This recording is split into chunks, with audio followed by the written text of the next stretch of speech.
মার্কিন যুক্তরাষ্ট্রের নবনির্বাচিত প্রেসিডেন্ট ডোনাল্ড ট্রাম্পকে দ্বিতীয়বারের মতো পারসন অব দ্য ইয়ার ঘোষণা করেছে বিশ্বখ্যাত টাইম ম্যাগাজিন। সেই সঙ্গে বৃহস্পতিবার নিউ ইয়র্ক স্টক এক্সচেঞ্জে সম্মানজনক ওপেনিং বেল বাজান ট্রাম্প।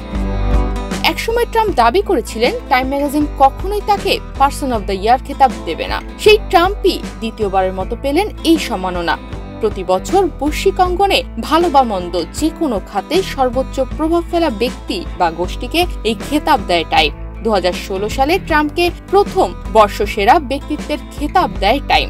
সে বছরই সবাইকে অবাক করে দিয়ে প্রেসিডেন্ট নির্বাচিত হয়েছিলেন তিনি।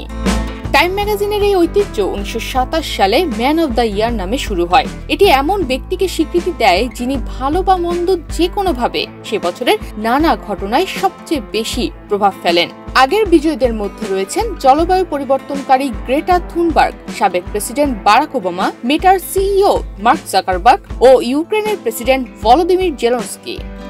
টাইম ম্যাগাজিনের সম্পাদকেরাই চূড়ান্তভাবে সিদ্ধান্ত নেন কে এই সম্মান পাবেন। ম্যাগাজিনের সম্পাদক ইন চিফ স্যাম জ্যাকবস বলেন, ঐতিহাসিক প্রত্যাবর্তন, এক প্রজন্মে একবার দেখা যায় এমন রাজনৈতিক পরিবর্তন আনা এবং আমেরিকার প্রেসিডেন্সি ও বিশ্বের মধ্যে এর ভূমিকা নতুন করে সংজ্ঞায়িত করার জন্য ডোনাল্ড ট্রাম্পকে 2024 সালে টাইমের পারসন অব দ্য ইয়ার নির্বাচিত করা হলো।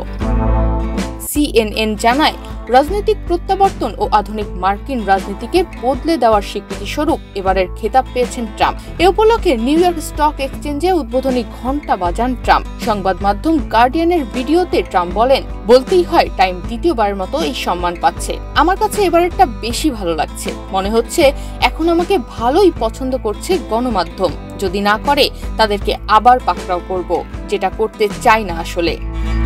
তনিমা রহমান, বাংলাদেশ প্রতিদিন।